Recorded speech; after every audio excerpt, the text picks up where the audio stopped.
SamZone আরো একটি brand new tech news. কেমন আছেন আপনারা? আজকে শুরুতেই অ্যাপল দিয়ে আমরা শুরু করতে যাচ্ছি। অনেক দুর্দান্ত নিউজ রয়েছে। আজকে ভিডিওটা অনেক বেশি এনজয় করবেন, পাশাপাশি একটা দারুণ অ্যানাউন্সমেন্টও থাকবে যারা অ্যাপলের ফোন কেনার চিন্তা ভাবনা করছেন তাদের জন্য। তো ফার্স্টে অ্যাপলের নিউজ দিয়ে শুরু করা যাক। ফোন না, অ্যাপলের কার। অ্যাপল কার নিয়ে আসবে এমনটা আমরা শুনতে পাচ্ছিলাম আরো প্রায় 2-3 বছর আগে থেকে, যে অ্যাপলের কার আসলেও আসতে পারে। তো ফাইনালি নতুন আরো একটি রুমার আমরা শুনতে পাচ্ছি, হয়তো 2026 সালে অ্যাপল তাদের প্রথম কার রাস্তায় নিয়ে আসতে যাচ্ছে, এবং যার দাম হতে পারে $1,00,000। দামের দিক থেকে কম না, বাংলা টাকায় যদি আপনি কনভার্ট করেন তাহলে নিজেই বুঝতে পারবেন কতটা দাম হতে পারে। তবে আমার যা মনে হয়, অ্যাপল যদি গাড়ি নিয়ে আসে সেটা টেসলার কম্পিটিটর হবে অবশ্যই, এবং সেখানে নিউ কোনো ইনোভেশন আমরা দেখতে পাবো, হতে পারে এমনটা।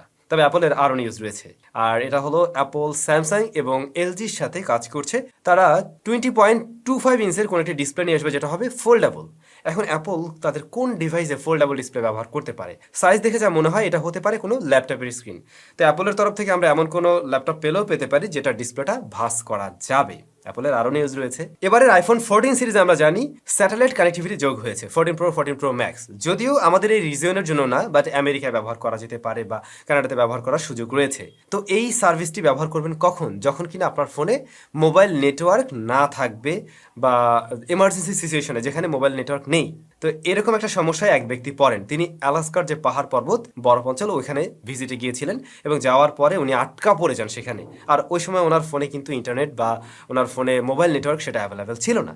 দেন উনি আইফোন 14 সিরিজের ফোনের মাধ্যমে স্যাটেলাইট কানেক্টিভিটির মাধ্যমে সাহায্য চান, এবং রেস্কিউ টিম এসে ওনাকে উদ্ধার করে কোনো ধরনের সমস্যা ছাড়াই। তো ফাইনালি অ্যাপল আইফোন 14 প্রো বা 14 প্রো ম্যাক্স একজন ব্যক্তির লাইফ সেভ করতে পেরেছে। দুর্দান্ত ব্যাপার। হয় কি, এই ধরনের ফিচারগুলো হয়তো আমাদের রেগুলার কাজে লাগে না, বাট দেখুন এরকম জরুরি মুহূর্তে আসলেই কাজে লাগতে পারে। নেক্সট টাইম আমরা নিশ্চয়ই অন্য ব্র্যান্ডের ফোনেও এই ধরনের সুবিধা ভোগ করবো, এবং আশা করছি আমাদের এই সমস্ত রিজিয়নেও আমরা এই ধরনের সার্ভিস ব্যবহার করার সুযোগ পাবো। কি বলেন? বলছিলাম না, যারা অ্যাপল লাভার আইফোন 14 সিরিজের স্মার্টফোন কিনতে চাচ্ছেন তাদের জন্য একটা স্পেশাল তথ্য রয়েছে। আগামীকাল আমরা চেষ্টা করবো আপনাদের জন্য একটা ভিডিও নিয়ে আসার, যেখানে খুবই কম টাকায় কিভাবে আইফোন 14 প্রো ম্যাক্স বা 14 সিরিজের অন্যান্য ফোনগুলো একদম কম টাকায় কেনা যায় সে বিষয়টা আলোচনা করা হবে। তো আশা করছি কালকে ভিডিওটা আপনারা দেখবেন। ওকে, অ্যাপলের মতো গুগলেরও দারুণ নিউজ রয়েছে। গুগলের ফোল্ডেবল ডিভাইস আসবে বলে আমরা জানি। তো রিসেন্টলি গুগলের একটি স্মার্টফোন গিগবেঞ্চ সার্টিফিকেশন সাইটে লিস্টিং হয়েছে, এবং তাদের গিগবেঞ্চ স্কোর এসেছে। তো ওইটার যে মডেল নেমটা তা হলো গুগল ফ্লিক্স, এবং এখানে প্রসেসর হিসেবে রয়েছে টেনসর Z2, অ্যান্ড্রয়েড 13 দিয়ে রান করবে এবং 12 GB র্যাম। ধারণা করা হচ্ছে এটা গুগলের first foldable device. Finally Corning gorilla glass Victus 2 launch হয়ে গেল, এবং কোম্পানি বলছে এটা নাকি 2 মিটার থেকেও যদি কোনো ফোন পড়ে তাহলে ভাঙবে না। মানে 2 মিটার উচ্চতা থেকেও যদি আপনি ফোন ফেলে দেন বা পড়ে যায় তাহলে ভাঙার পসিবিলিটি নেই। তবে হয় কি, অনেক সময় দেখবেন এইটুকু উঁচু থেকে পড়েও ফোন ফেটে যেতে পারে, সে যতই হাতি গোড়া থাকুক না কেন। এমনটা কিন্তু হয়। ডিসেম্বরের 15 তারিখে ওপো ফাইন্ড N2 এবং find N2 flip smartphone launch হওয়ার কথা রয়েছে, এবং আমরা যা দেখছি, মানে এখন যে ছবিটা দেখছি, এতে রিয়ার প্যানেলে মনে হয় না আরেকটি ডিসপ্লে রয়েছে, সেকেন্ডারি ডিসপ্লে থাকবে হয়তো। আর যে ফোল্ডেবল ডিভাইসটা তাতে মিডিয়াটেক ডাইমেনসিটি 9000 প্লাস প্রসেসর দিয়ে আসছে। ক্যামেরা 50+8 আর ফ্রন্টে 32, আর অবশ্যই ফ্লেক্সিবল ডিসপ্লে থাকবে যেহেতু ডিসপ্লেটা ভাঁজ করা যাবে। এদিকে টেকনো তাদের ফ্ল্যাগশিপ স্মার্টফোন লঞ্চ করে দিল। ফ্যান্টম X2 প্রো ডিভাইসগুলো লঞ্চ হয়ে গেছে, কিন্তু বলছিলাম না দুবাইয়ে লঞ্চ হবে, তো এটা গ্লোবালি লঞ্চিং ছিল আর কি। স্মার্টফোনগুলোতে মোটামুটি ভালো কিছু নিয়ে আসছে, মানে টেকনো ব্র্যান্ড হিসেবে অবশ্যই ভালো কিছু অফার করছে। মিডিয়াটেক ডাইমেনসিটি 9000 প্রসেসর দিয়ে আসছে।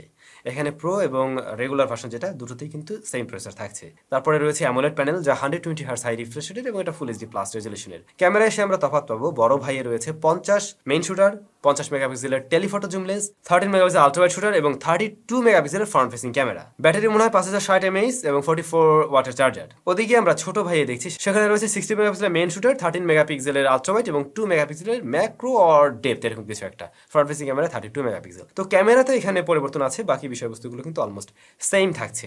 এই ফোন বাংলাদেশে লঞ্চ হবে কিনা জানি না, বাট বাংলাদেশে আমি যেটা শুনছিলাম হয়তো আসতে পারে, আমাদের কাছে আপনারা রিভিউ পেতে পারেন, এমনটা অনেক আগে শুনছিলাম। দেখা যাক, যদি আসে আমরা অবশ্যই এগুলো নিয়ে রিভিউ দেওয়ার ট্রাই করব। আর খুব শীঘ্রই ইনফিনিক্সের একটা স্মার্টফোন কিন্তু লঞ্চ হচ্ছে বাংলাদেশ মার্কেটে, আপনারা জানেন। এই তো নেক্সট উইকে লঞ্চ হয়ে যাবে। ওটা হলো ইনফিনিক্স হট 20s মনে হয় এরকম তো নাম, ওইটা আমরা ব্যবহার করছি। রিভিউ খুব শীঘ্রই পাবেন। যাদের বাজেট অ্যারাউন্ড আমি দাম এখনো জানি না, মেবি এটা 18 থেকে 20-এর মধ্যে হওয়ার কথা, এটা আমার আর কি ধারণা। দেখা যাক কেমন দামে লঞ্চ হয়। তো ভাই ব্রাদার, টেক নিউজ এখানে শেষ করবো, চলে যাব কমেন্ট সেকশনে। অল রিভিউ টিপস, এই ফোনটি দিয়ে ইউটিউবের ভিডিও আপলোড করা যাবে? প্লিজ জানাবেন। আমরা শাওমি শিন একটা ফোনের রিভিউ দিয়েছিলাম। হ্যাঁ, ওটাতে আপনি চাইলে অবশ্যই, মানে যেহেতু ওটা অ্যান্ড্রয়েড ফোন, ওটাতে চাইলে আপনি ভিডিও আপলোড করতে পারবেন। এমডি রুমান ভাই, OnePlus এর আপডেটের পর একটি সবুজ কালারের দাগ এসে গেছে, এটার কারণ কি বলেন প্লিজ? আপনাদের অনেকবার বলছি OnePlus এর ফোন আপডেট দেওয়ার আগে অবশ্যই গ্রুপে কোনো পোস্ট করবেন, ভাই আপনারা কেউ এই মডেলের ফোন ব্যবহার করেন কিনা, অমুক ভার্সনের আপডেট আসছে, আমি দিব কিনা। কারণ OnePlus এর ফোনে এই প্রবলেমটা এখন কিন্তু অনেক বেশি দেখা যাচ্ছে। এখন ভাই কিছু করার নাই, ওয়েট করেন। এটা আসলে রিবন থেকে নাকি প্রবলেমটা হয়, যদি ঠিক হয়ে যায় তো ভালো, না হলে এভাবে চালাতে থাকুন। একলা আশিক, গেমিং এর জন্য রিভিউ চাই, কিন্তু 3000 টাকার মধ্যে, উনি TWS এর কথা বলছেন, 3000 টাকার মধ্যে কোনো TWS নেই যেটা গেমিং এর জন্য ভালো হতে পারে। আর আসলে এখন পর্যন্ত TWS ওই ধরনের সলিউশনটা আসেই নেই যে আপনি একদম ল্যাটেন্সি ফ্রি ভাবে ব্যবহার করতে পারবেন। ল্যাটেন্সি থাকবে কিন্তু। ফ্লাই হাই ভাই, কোন শপ থেকে ফোন কেনা যাবে এটা নিয়ে একটা ভিডিও বানান। আচ্ছা, আমরা যাদের কাছ থেকে স্পন্সরশিপে ভিডিও করি মোটামুটি বেছে তারপরেই করা হয়, যেগুলো অথেন্টিক তাদের ভিডিওগুলো আমরা করে থাকি। আমাদের মেইলে দেখবেন, মানে কিভাবে দেখাবো, আমাদের মেইলে রেগুলার এরকম অনেক মেইল আসে, আমারটা রিভিউ করেন। বাট আমরা কিন্তু যাদের সাথে পরিচয় আছে, যাদের সাথে আমরা সরাসরি সম্পৃক্ত রয়েছি, তাদের সাথেই কাজ করি। এদের থেকে আপনারা অবশ্যই চাইলে নিতে পারেন, তাতে করে সমস্যা হবে না। যখন আমরা একটা ফোনের রিভিউ করি, ওই রিভিউ ডেসক্রিপশনে হয়তো ওই শপের অ্যাড্রেস দেওয়া থাকে বা কোনো লিঙ্ক দেওয়া থাকে, এগুলো কিন্তু শতভাগ কি বলবো, সিকিউর। সো আপনারা চাইলে সেখান থেকে নিতে পারেন। সবাই অনেক বেশি ভালো থাকবেন, খুব বেশি ভালো থাকবেন। দেখা হচ্ছে নতুন ভিডিওতে। টাটা।